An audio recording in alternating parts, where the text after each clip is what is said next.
বিসমিল্লাহির রহমানির রহিম। পরিবেশনায় ও পরিচালনায় দিক দিগন্ত। নবীজির একজন সাহাবী নাম হলো দাইয়াতুল কলবি। নবীজির একজন সাহাবীর নাম হলো দাইয়াতুল কলবি। এই দাইয়াতুল কলবির একটা ছোট্ট কন্যা সন্তান ছিল। দাইয়াতুল কলবি ব্যবসা করার জন্য নিজের জন্মভূমি থেকে আর এক দেশে চলে গিয়েছে। স্ত্রীকে নসিহত করে গিয়েছে, পানের স্ত্রী রে, তোমার গর্বে যে আমার সন্তান, এই সন্তান যদি ছেলে সন্তান হয় জীবিত রাখবা, আর কন্যা সন্তান হলে সন্তানকে তুমি হত্যা করে ফেলবা। দেখেন কেমন একটি ঘটনা। দাহিয়াতুল কলবি নবীজির এই সাহাবী ব্যবসা করার জন্য যখন বাহিরে চলে গেলেন, দীর্ঘদিন পরে যখন দীর্ঘ কয়েক বছর পরে বাড়িতে আসলেন, এসে দেখতেছে একটা ছোট্ট কন্যা সন্তান হাঁটতে শিখছে, কথা বলতে শিখছে। স্ত্রীর মনে তো ভয়, আমার স্বামী তো আসার পরে আমার কন্যা সন্তানকে মনে হয় হত্যা করবে। পানের ওই স্বামী বুঝানোর জন্য স্ত্রীটি বারবার কান্না করতেছে। দাহিয়াতুল কলবির স্ত্রী ডাক দিয়া বলতেছেন, পানের স্বামী, এই সন্তান মেয়ে হলে হত্যা করতে বলেছিলেন, কেন হত্যা করতে পারি নাই জানেন? সন্তান যখন দুনিয়াতে আসলো দেখতেছি মেয়ে সন্তান, আপনি তো হত্যা করতে বলেছিলেন, কিন্তু আমি হত্যা করি নাই কেন? ওই সন্তানের চোখের দিকে তাকিয়ে দেখি চোখ দুইটা ঠিক আপনার মতো দেখা যায়। সন্তানের ঠোঁটের দিকে তাকিয়ে দেখেছি ঠোঁট দুইটা ঠিক আপনার মতোই দেখা যায়, এই জন্য এই সন্তানকে আমি হত্যা করতে পারি নাই।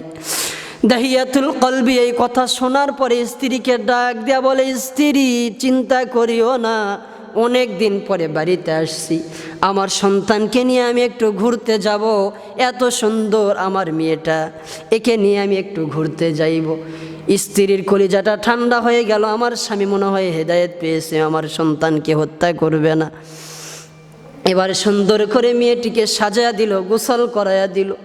দাইয়াতুল কলবি নবীজির সাহাবী এক পর্যায়ে নবীজিকে বর্ণনা দিতেছেন, ইয়া রাসূলুল্লাহ, ইয়া হাবিবাল্লাহ, আমার ওই কন্যা সন্তানকে নিয়ে আমি মরুভূমির মধ্যে চলে গেলাম, নিজের হাতে একটা গর্ত খুললাম, আমার গরমের কারণে শরীরটা ঘেমে যায়, আমার ওই কন্যা সন্তানটি এসে আমার ঘামগুলো মুছায়া দিচ্ছে, বাবা বাবা বাবা বলে ডাকতেছে আর বলতেছে, আব্বু এই গর্ততে কি করবেন, কেন খনন করেন?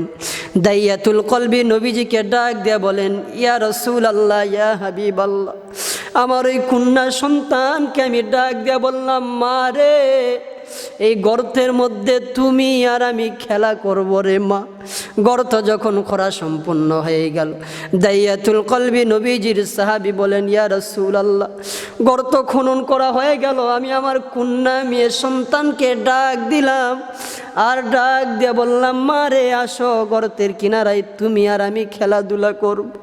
গর্তের কিনারায় আমার কন্যা সন্তানকে ডাক দিয়ে নিয়ে আসলাম। আসার পরে আমি একটা লাথি দিয়া গর্তের কিনারার মধ্যে ফেলে দিলাম। আমি বিশাল বড় একটা পাথর নিক্ষেপ করলাম, তরবারি নিলাম। ওই কন্যা সন্তানটি আমাকে ডাক দেয়া বলে, আব্বু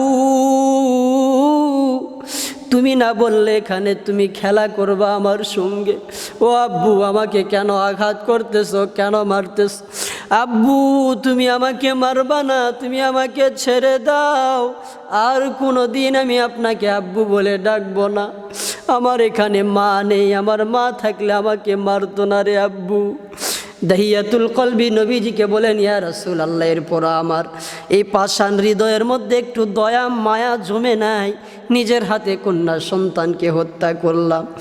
ইয়া রাসূলুল্লাহ, ইয়া হাবিবাল্লাহ, বলেন আল্লাহ কি আমাকে মাফ করবে? এই কথা শোনার পরে নবীজির দুই চোখ বেয়ে দর দর করে পানিগুলো পড়তেছে। দাইয়াতুল কলবি নবীজির সাহাবী কান্না করতেছে আর বলতেছে, ইয়া রাসূলুল্লাহ, ইয়া হাবিবাল্লাহ, ওই যে আব্বু আব্বু আমার সন্তান ডাকেছিল, ওই ডাকটা এখনো আমার কানের মধ্যে বাজে। ইয়া রাসূলুল্লাহ, বলেন আমার আল্লাহ কি আমাকে মাফ করবেনি? বলেন। নবীজি সাল্লাল্লাহু আলাইহি ওয়াসাল্লাম বলেন, এ দাইয়া শোনো, তুমি ভালো করে শুনে নাও, আল্লাহর একটা নাম হলো গফফার, আল্লাহর একটা নাম হলো রহিম, আল্লাহর একটা নাম হলো সাত্তার। তুমি যদি তওবা করো জিন্দিগির তামাম গুনাহগুলো আল্লাহ মাফ করবেন। দাইয়াতুল কলবি কবরের কিনারায় নবীজিকে নিয়ে গেলেন, নবীজি আবার সন্তানকে ডাক দিলেন, ওখানে জীবিত হয়ে গেল। এই জন্য আসুন, আল্লাহ পাক বলে ইয়া আইয়ুহাল্লাযীনা আমানু তুবু ইলাল্লাহি তাওবাতুন নাসুহা। বান্দা অনেক অন্যায় করেছো, সমুদ্রের ফেনা পরিমাণ গুনাহ করেছো, কোনো অসুবিধা নেই।